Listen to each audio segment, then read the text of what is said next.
Good morning. Good morning. Good morning. Chapter 20, A Son's Return. Oh, didn't he ramble? These are reminiscences of Williams, October 25th, 1973, by Sterling Brown, class of 1922. Professor Rudolph collected some stories that he thought you might want to hear down the road. And this is his introduction. On October 25th, 1973, Sterling A. Brown from the class of 1922 returned to Williams for the first time since his graduation. That night in Griffin Hall, he was expected to give a lecture on images and reality in American literature, a subject that befitted his professional interest and reputation. Built on a long and productive career as professor of American literature at Howard University. Instead, perhaps to some degree unexpectedly moved by his return to a place that he described as, quote, very dear to me, he discarded his lecture and proceeded in a rambling but purposeful way to capture a fascinated audience with an evening of reminiscences. Obviously, enjoying himself immensely, he spoke for a long time. It did not seem so, remarking that his ramblings were intended to be in the traditions of storytelling, represented by Black folk tales and Mark Twain. The result was something of a masterpiece of public speaking, a work of art that was artless in its grace, yet sure of its destination. He was in complete charge of the hearts and minds of his audience as he brought his ramblings to a close with a telling exegesis on an old Negro spiritual, Richmond Dives, and a Robert Frost poem, Dives, Dive, neatly speaking at the very end in the two literary traditions with which he began. In the meantime, he had created a remarkable document.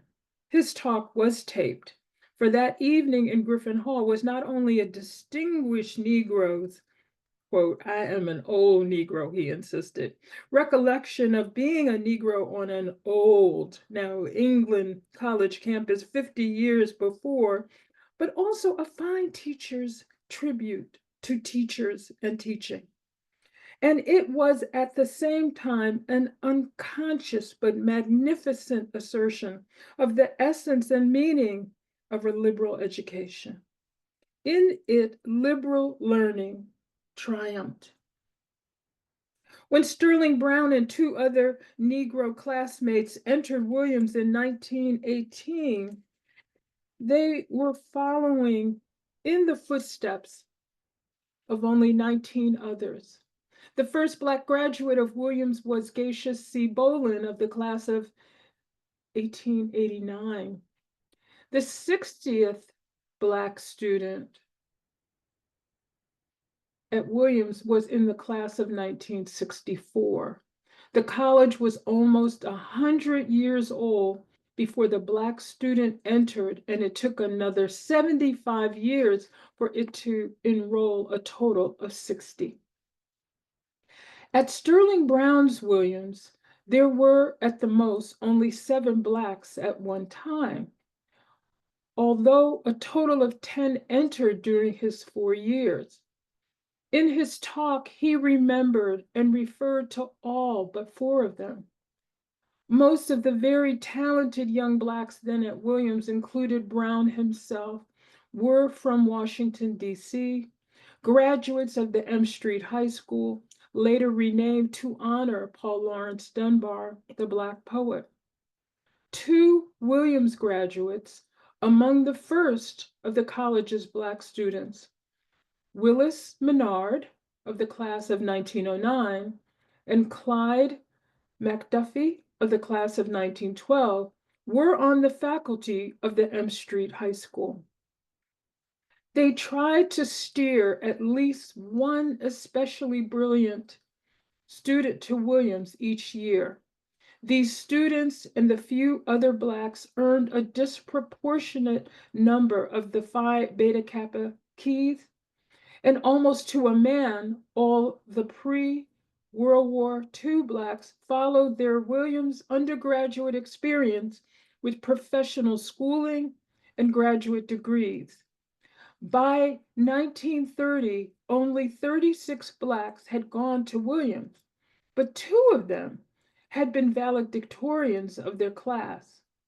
Allison Davis, class of 1924, who became a distinguished urban sociologist at the University of Chicago, and Rupert A. Lloyd, class of 1930, who was with his classmate Clinton Knox, served the United States Foreign Service as ambassadors. Comparable statistics, shocking yet poignant, can be assembled over and over from the records of one college after another. Less than a dozen free Blacks were graduated from American colleges before the Civil War.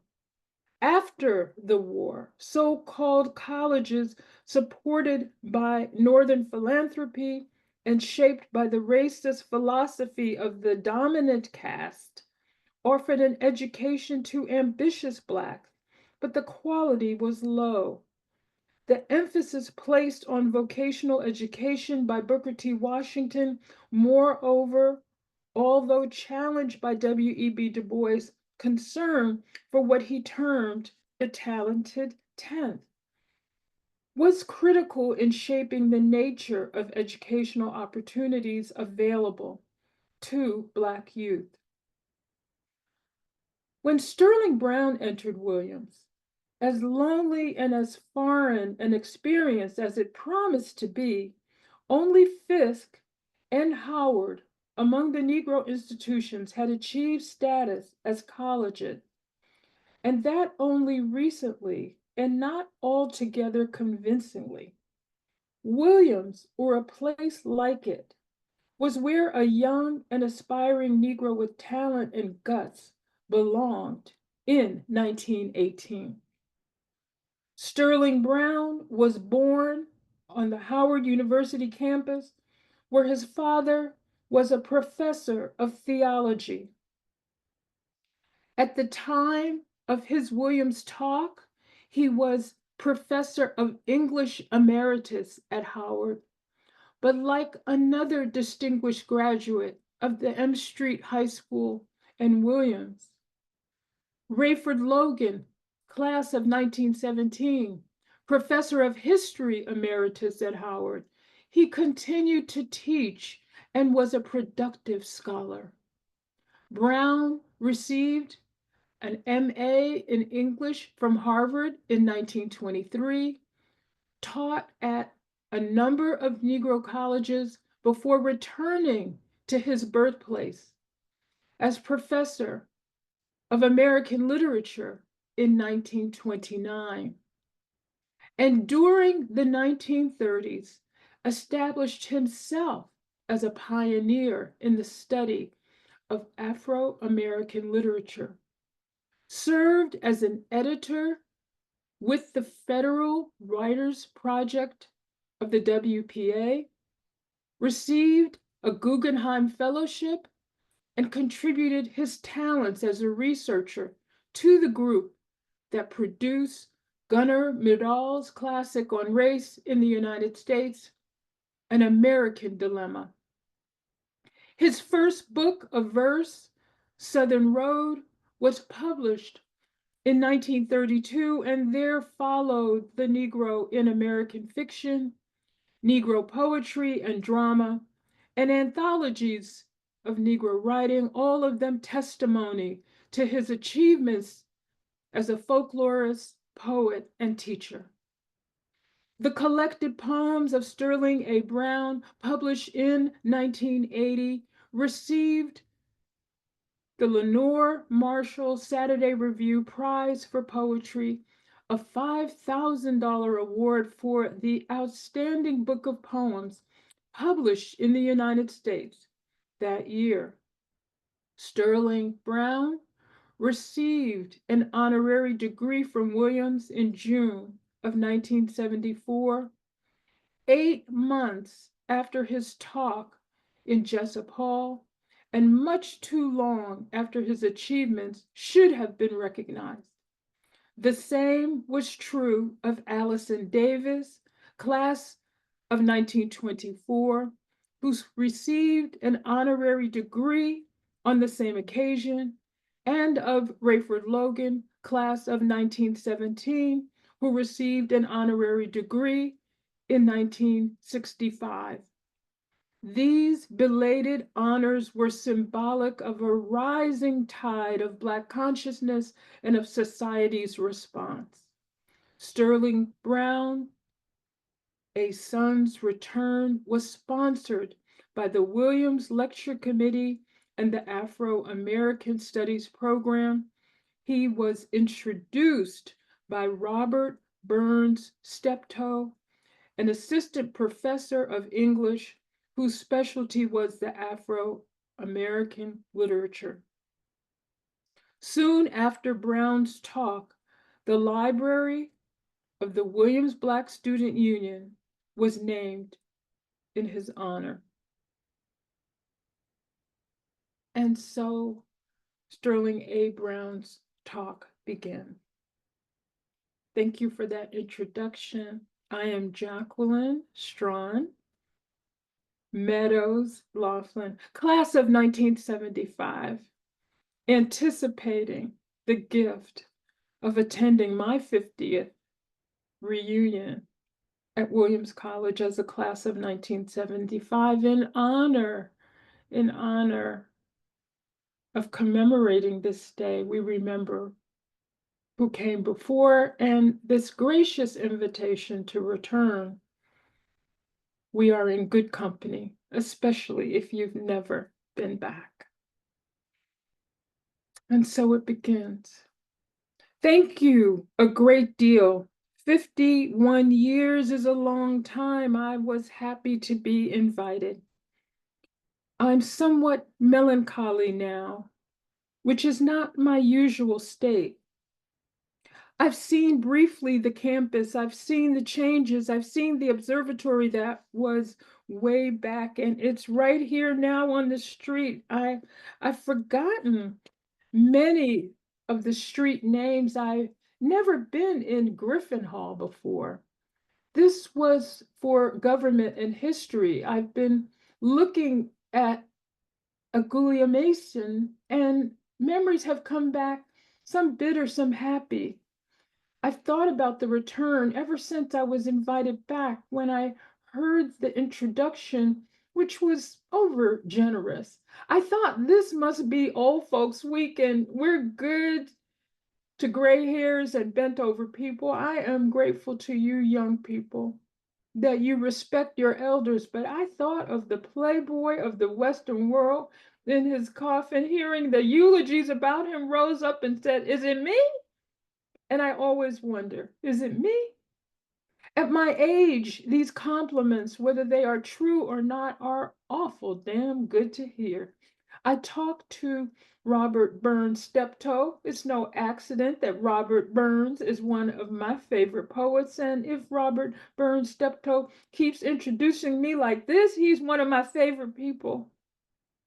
These notes are not for the images and reality lecture. I gave that talk at Brown and I will give it again elsewhere and I will write an article about it, but I'm talking tonight on a son's return, not a prodigal son, though I'm certainly getting the fatted calf.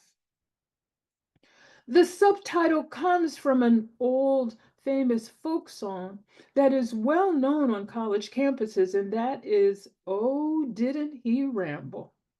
Because I'm a rambling rep, not from Georgia Tech, but I'm going to ramble. I am 72 years old, and if I give 3 minutes To each year, that is a long ramble.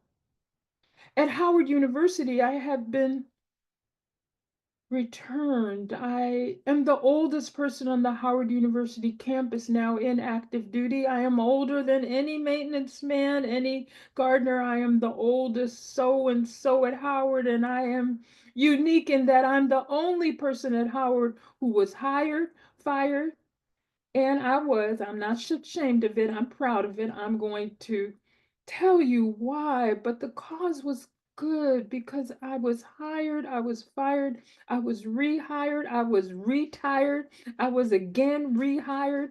If I tell many lies tonight and you get them taped, I may be refired. Oddly enough, there are a host of my students down at Amherst and at the University of Massachusetts, and you know William's attitude to Amherst. And there is a colony of Howard people at Amherst, and some of them are here, and I'm glad to see them. I don't think they heard my lecture, which was a few years back. No, sorry, that was at Brown. I get all these Ivy Leagues mixed up, you see, in my rambling way. I am doing my autobiography at Howard and they're taping me. I think they have hours and hours and hours. Let us say 60 some hours they have taped me, and I am now at the fourth grade at Garnet Patterson School. Frank Marshall Davis, a very good poet who has gone to Hawaii, came back and we had him read some poems. And I told him about my autobiography. His is finished, and I told him that I was at the fourth grade, and he said, "You must be a slow learner." I did not appreciate that. I am not a slow learner. I am a long talker. And I remember vividly, and I am in two traditions. One is the tradition of Mark Twain. I remember vividly what happened and also a large number of things that did not happen, but sound good. I am the best yarn spinner at Howard University. I am the best liar at Howard University. In the Mark Twain tradition, I can outlie Ralph Bunche, who was a great liar. I'm not talking about the Nobel Peace Prize winner. Oh, no, no, no, no. Ralph could tell a wonderful story, but Ralph's political science experience stood in his way. He didn't have Mark Twain behind him. He had a Harvard PhD, but he told a good lie. E. Franklin Frazier was a great liar, and our president Mordecai Johnson was a tremendous liar. And here, those are meant as words of praise. The Mark Twain yarn, this is the anecdote with a point, with a pit, sometimes with a little profanity, but of course I would not do that, not always. J. Saunders Redding stated that one quality of Negro folklore was that they had no dirty stories except in the dirty dozen. And I want to know what fraternity houses J. Saunders Redding did not go into. Now I am going to say something that may hurt your feelings, but the dirty stories is important in American literature. And I point to Mark Twain, but certainly in our tradition, some of the finest dirty stories that I have heard from people. I'd better not say it, but they are close to the theological department at Howard. I am not going to tell you a dirty story. I'm trying to point a tradition. Of course, I learned this at William. I did not read Mark Twain's 1601, A Social Conversation in the Time of the Tudors under Sam Ellen Straw Allen, nor under George Dutton. But I learned a great respect for Mark Twain, and I learned a great respect for the tradition of the anecdote. I'm going to be serious tonight for about 5 minutes of those 72 and talk about Williams. Why did I come to Williams? I came to Williams because I grew up on the Howard University campus, and my father knew that I was not going to do any studying there. I knew the Howard University campus like the back of my hand. I was a mascot at Howard. When I was 7, I would get up at 5 o'clock in the morning. They had a great team in those days. They had a guy whose nickname was Bulldog. Bulldog was really a wonderful fullback. At 7 years old, I would go out early in the morning and struggle under all those sweaters and helmets and whatnot and carry the water bucket. And I used to have to carry the water bucket to them in the football games. I carried the water bucket to them and also carried signals in. And I'll never forget how red the water bucket was. The sponge, of course, but I saw all this gore and so forth, and I would tell them, go over there, left end, or the right end was lagging or something. In those days, it was a shot freelance football, a wedge, like push forward and then just pile over. It was rough and tough football. I was the mascot. I grew up on the campus. I knew it inside and out. My father said, go to Williams. At Dunbar, they had the tradition of giving annual scholarships to Williams and Amherst and Bowdoin and Bates and Dartmouth, but chiefly Williams. Williams would give a scholarship to Dunbar, and the top man got it. Generally, he was the greasy grind, and the athlete got into Amherst. I was the greasy grind. I may have been greasy, but I was not exactly a grind. But I had read a lot of books. My house was full of teachers. Everybody in my house was a teacher. Most of them had gone to Howard. I grew up with books. My mother came from Fisk. She was valedictorian of her class. My father met her at Fisk. They were there when Du Bois was there. I met Du Bois, and Du Bois said, who are you? And I said, I'm Sterling Brown. And he said, who was your father? And I said, Sterling Nelson Brown. And then Du Bois grabbed me and hugged me. And this is the only time I have known him to hug me. And I think it is the only time I've known him to hug a man. But Du Bois certainly would hug those ladies, for which I am very proud. I'm very proud of Du Bois for his great affection for people, including the ladies. I knew Du Bois quite well. I love him and I admire him. And one of the things I admire is what I mentioned. I won the scholarship at Williams and I came to Williams. Now I am here in the SATC. I am a veteran. I am an Army veteran. I was wounded on Cold Field. I was also wounded. I don't know which direction, but which is Vermont. There is a plateau on a mountain up there. There is a mountain dome and a plateau, and they had a rifle range up there, and you went straight, and this guy in front of me had his rifle over his shoulder, and he poked me in the eye, and I should have a hash mark. I was in the SATC, which is not to be confused with the ROTC. I was in the Student Army Training Corps, and I got $30 per month.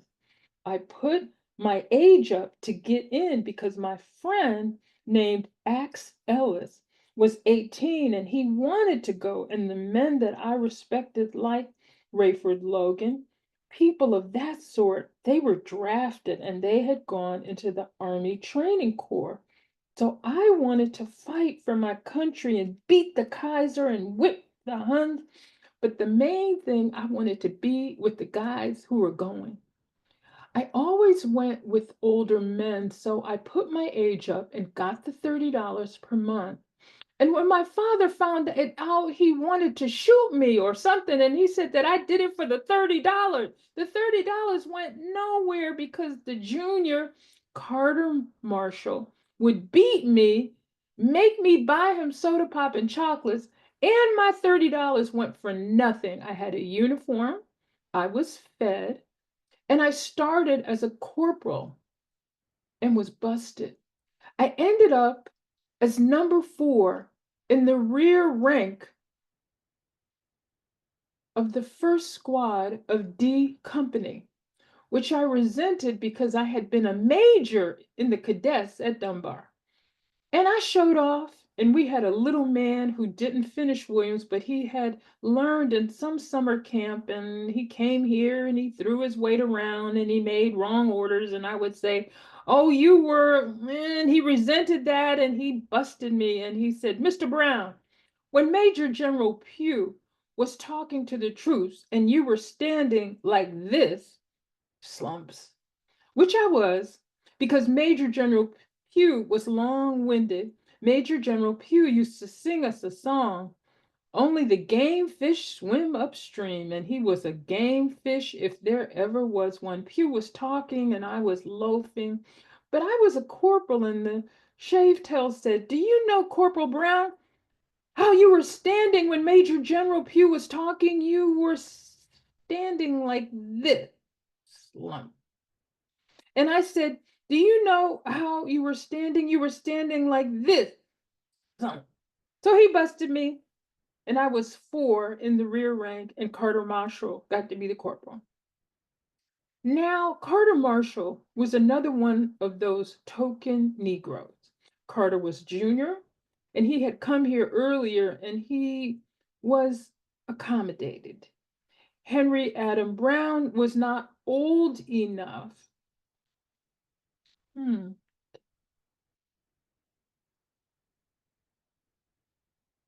I'm sorry. Henry Adam Brown was not old enough. He was the sophomore. And so you had a junior and a private. And of course, he was number 4 in the front rank, and I was number 4 in the rear rank. And as we marched to this hill to go to the Commons Club to eat, I would trip Carter Marshall. He would turn around and throw me down in the snow. We were in the D Company, and that was the last company. All the others had gone in to eat, and Carter and I went back home cavorting, which shows the kind of military life I had. But I had eyes. I had bad eyes. I had to memorize the letters in order to get in. So I signed up for the artillery because I couldn't make the rifle range, and I was good in mathematics. I was shooting right-handed and my right eye wasn't any good, and I didn't have glasses. And so the sergeant said to me, as I would shoot anyway, "Pull the trigger." And they would wave down there that I missed the target completely. So he said, "Are you afraid to shoot?" And I said, "No, my father's a great hunter. I shoot, but I just can't see it." So he said, "Try left-handed." And the bolt came over this way. You could see, you couldn't shoot left-handed. So he put me down in the pit. And in the pit, the boys were shooting craps to decide what numbers to put up there. And they would say, "Give him an 8, give him a 10." They were shooting dice. They had no money. It was a beautiful experience. It was freezing cold. That is where I got what nearly caused me my early death. It was the coldest place with raincoats. We had slickers, no overcoats. You climbed up this plateau, and then I went and got down in the pit. And of course, I don't like to gamble, but I had to go along with my peers. What was Williams? Was it just the joy? The SATC was good. It was democratic. A lot of the boys were brought in from North Adams and Williamstown. Carter Marshall and I lived in Williams Hall. And I can remember, sorry, I can't remember whether we lived on the top floor or the first, because we had a roommate, a Jewish fellow named Victor Leo Jacobson. And Victor Leo Jacobson was not tall enough to be in our squad. He was short, but he was long on knowledge. He was from Cleveland. He was long on knowledge, and I didn't know much about. And I don't know whether he was the first floor or not, but he left the room and we had to puff his pillow and things to make it seem that he was in the bed because he was out with a woman from North Adams. I think he was on the first floor because I think we put the window up to let him in. I do not remember for sure, but he was not letting the Army interfere with what he would call his basic training. Victor Leo Jacobson did not return to Williams, but he was our roommate. He selected me and Carter as we had something of his kind of situation. He was in our squad. He could not drill. He didn't do anything except go out with the women and never get caught. The SATC ended with Armistice Day. I was to go to artillery camp, and Carter Marshall was to go to infantry camp. Well, now I've already taken up a lot of time on the SATC. The second year that I was here, I was looking at the Gulastmistian, and I noticed that everybody had East Hall or West Hall or fraternity except me and Ralph Winfield Scott, who was then a freshman. I was a sophomore, and beside our names was the expression Mrs. Hogan's. Behind Carter Marshall's was East College, and beside Henry Brown's was East College, but they lived at Mrs. Hogan's too. President Harry Garfield was not here, and I don't know who it was, but somebody said that Negroes at Williams would be happier together. So they put all four of us at Mrs. Hogan's, and Mrs. Hogan's was between the tailor shop on Spring Street and Jessup Hall. It was not an alley, but it was also not a street. Mrs. Hogan, I can't remember. I know she was delightful. We paid our rent, and we were told that the reason we were there was that we had not paid our advance on the dormitory room. I know that was true of Carter because he was poorer than I, and Henry A. Brown was even poorer than he was. But my father, I know, nevertheless, we were all four there. I had the largest room because I think my father had paid something for Berkshire Hall. Ralph Scott, the freshman, had a fairly small room, and Henry Brown Carter had the double. We lived there for a year, and the statement was made that the college was looking out for our happiness. They thought we would be happier together, and I know this is very arrogant for me to say it, but I was the spokesman, even though I was the sophomore. And I said that we came to Williams for an education and let Williams give us the education, and we would look out for our own happiness. And I would still say that, except I might be a little more profane and state what kind of GD happiness I am going to be looking out for. But I looked at the pictures that I had taken then, and there was a great deal of bounce and resiliency. One picture that I'm going to show, Robert Burns Steptoe, but I couldn't bring it up, is a picture of me sitting in shirt sleeves in 6 feet of snow, fanning, and I sent it down to Washington. And all my schoolmates had it, and I'm fanning and I'm grinning, and I'm doing a lot of grinning then, and I had a lot of bounce. Now, in my melodramatic moments and having heard a lot of propaganda, much of which I agreed with, I have been told that Williams was a traumatic experience. And I had fallen for that, and sometime later spoke of how unhappy I was, and I was not unhappy. My letters home were not unhappy. And I've been thinking about it. Why should I expect graduates of Andover, Exeter, Groton to take me in and know me?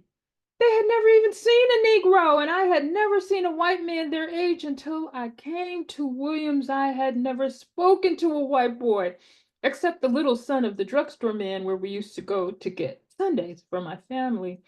And he and I were friends until Negroes came around with me or whites came around with him. Then we didn't know each other. But until that point, we would speak, you know. So this was the separation that was strong. So when I came to Williams, I have mentioned I have met with, I think it's President Nixon who said it, benign neglect. I did not meet with anything blatant. I did not meet with anything flagrant. Carter Marshall was called a nigger on Main Street, and he knocked the guy down, and I was right behind him to help on that. I was not a fighter, but I had my race to defend, and that's the only time I heard the word nigger. I've talked to other people, and Rayford Logan said that a professor from Louisiana teaching Kipling threw in the word nigger unnecessarily, and he told me that he thought that no Negro should study under this man, and I did, and I'll tell you about that a little bit later. One of the big shots at my class from Louisiana would come to us. We wore knickerbockers in those days, and he would say, "Look at those little knickers." But you didn't know whether it was knicker or nigger. And the last lie I want to tell is that they used to call me Brownie. But how the hell could I object to them calling me Brownie? My name was Brown. But they never missed on Brownie. I was Brownie.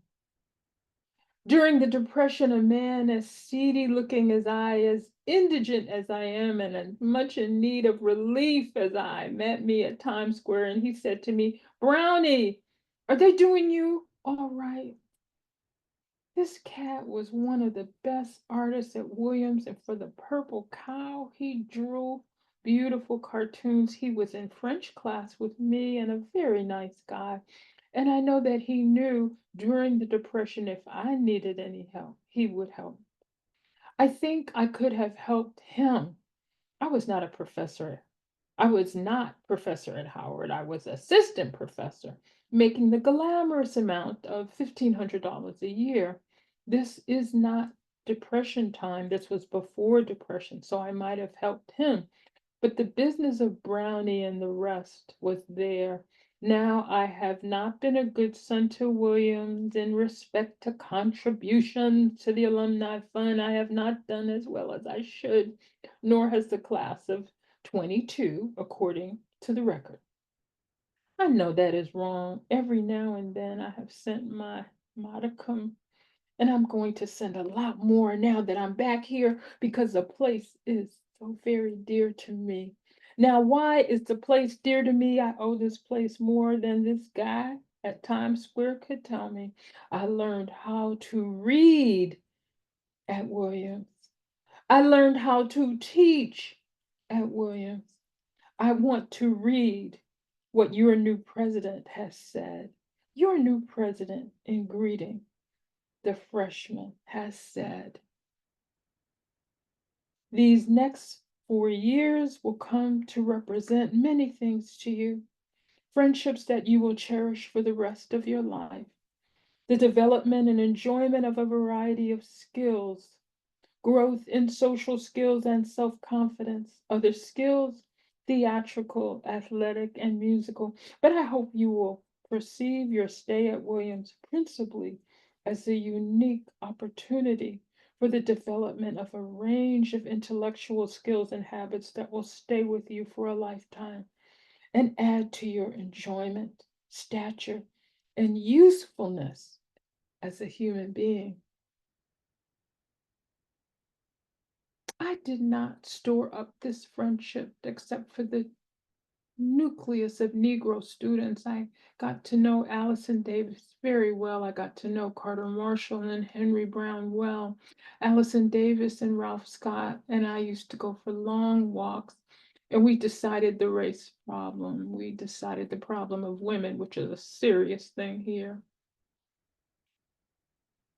This was a monastic institution, and the opportunities for, let us say, for conversation with the fair sex was limited.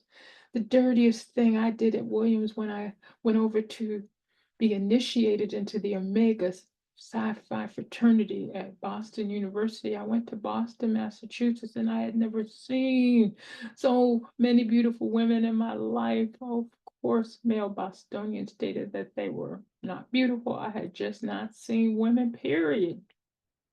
But anything I saw was beautiful. I went over there, and the fraternity guys said to be at the fraternity house at midnight, dressed up for this rough initiation. I came to the fraternity house at 1 o'clock in a blue coat, white flannel breeches, and was not bothered about the initiation. I had just fallen in love with 6 different women. I'm going to call up 5 of them on this trip and their grandchildren. I'd like to send some of their grandchildren to Williams, not out of any paternal relationship, but out of love for both Williams and these lovely things. So I went to this fraternity house late and they nearly killed me. These were people from Lincoln University and Howard, and they resented my going to Williams anyway, and me, Ivy League, conceited egotist, wearing my white flannel breeches. They wore these breeches out. They beat me up and down Charles River. They beat me in South Boston, Somerville, North Cambridge, Arlington, Boston Commons. I died on Boston Commons, a death that Crispus Atticus never suffered. I still cannot sit down on my memories of the Boston Massacre. I had on my breast or chest or whatever man has. I had an Omega Psi all over me. I went down later to Tuskegee where the guys from BU were, and they had become great lawyers and doctors, but they had nearly killed me. I came back to Williams and I had both consecutively cut, and I had also overcut, and that was bad. We had to make chapel at 7:45 every day. God sent, including holidays, not on Sunday. That was later and longer. But we had 7:45 chapel because of the 8 o'clock classes. 7:45, you were in there. You had to go in. Most guys went in their pajamas and heavy coats. They bet I was not alienated. I participated. They bet on what would be the length of the prayer, 6 minutes, 7 minutes, 8 minutes. They bet on anything. They were not very religious, nor was I. So you could not cut consecutively. You could not overcut. And I had overcut and consecutively. And Dean House said, Mr. Brown, you have got to go. You have got to be suspended. I knew that as much beating as my fraternity brothers had given me, that was nothing to what my father was going to give me. I committed one of the worst deeds of racism in my career.